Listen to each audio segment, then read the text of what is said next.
It's Maestro on the beat, baby.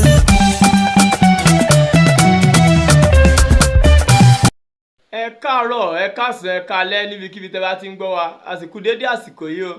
A tún kí yín káàbọ̀ padà sórí ètò yín ètò wa ní Ẹwà Èdè Yorùbá, níbi tí a ti ń ka ìwé kan láti ọwọ́ Fọláṣadé Ọláníyì tí a pè àkọlé rẹ̀ ní Àrídùnnú Ọmọ.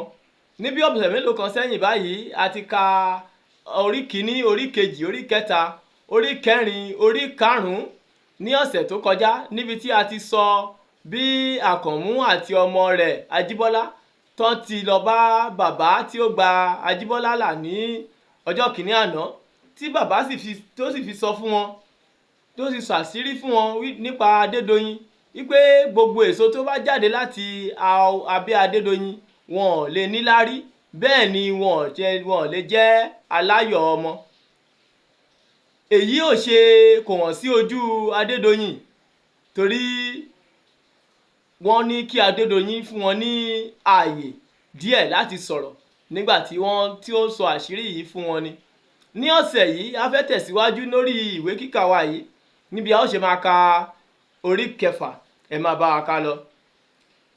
Ọjọ́ tí a dá, ọjọ́ pé wọ́n ṣe ìgbéyàwó náà, ayé gbọ́ ọ̀run sì mọ̀.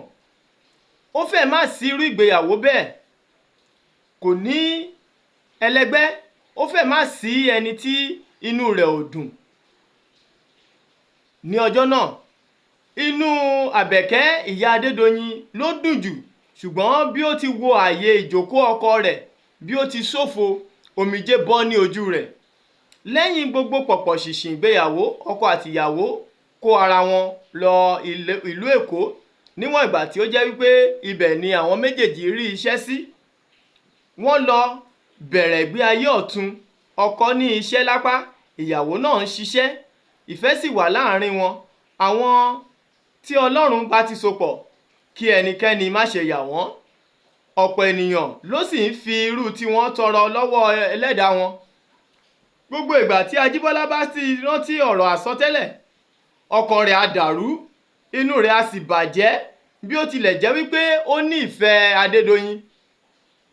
Ọmọ lèrè ìgbéyàwó tí kò bá tì sí ọmọ nínú, asán ni.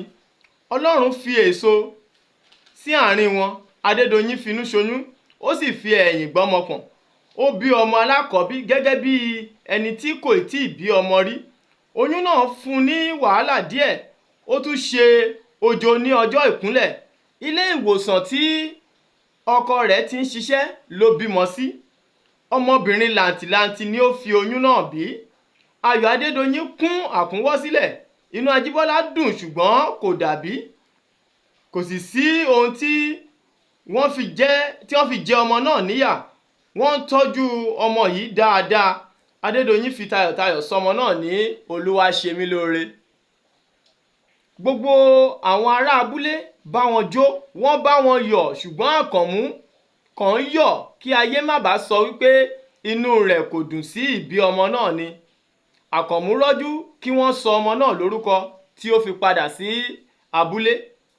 Ọlọ́rọ̀ abetí dídi. Inú Adédoyin ń dùn, ó ń dúpẹ́ lọ́wọ́ Elédùà tó yọ̀ǹda ọmọ fún òun, torí ọ̀pọ̀ ló ṣe ìgbéyàwó tí wọn kò sì gbọ́ pá, tí wọn kò gbọ́ po. Ṣùgbọ́n ọba òkè kò ṣe tiẹ̀ bẹ́ẹ̀. Ọmọ kì í kúkú pẹ́ dàgbà, kí ikú má pa ọmọ fún ọlọ́mọ o. Àmín. Kí ìyà abiyamọ má ṣe gbé lórí ọmọ, torí ìyà ọmọ pọ̀ lápọ̀jù. Ọjọ́ tí ọmọ gbóná, ọjọ́ tí ọmọ kọ̀ tí ò sùn, tí ìyá náà tí ò lè fojú korun. Ìyà olórí tí òbí jẹ ní orí ọmọ ó kọjá àfẹnusọ. Kẹ̀rẹ̀kẹ̀rẹ̀ ọmọ ìkókó ń dàgbà, ó ń jókòó, ọmọ bẹ̀rẹ̀ sí ń gbé ẹsẹ̀ lọ́kọ̀ọ̀kan. Ọmọ tún bẹ̀rẹ̀ sí ń pe bàbá. Ẹ sì mọ ìwà àwọn alákọ̀wé, wọ́n kàn máa ń rọ́jú kí ọmọ rìn ni tí wọ́n fi sílé ìwé. Ọmọ bẹ̀rẹ̀ iléèwé lílọ.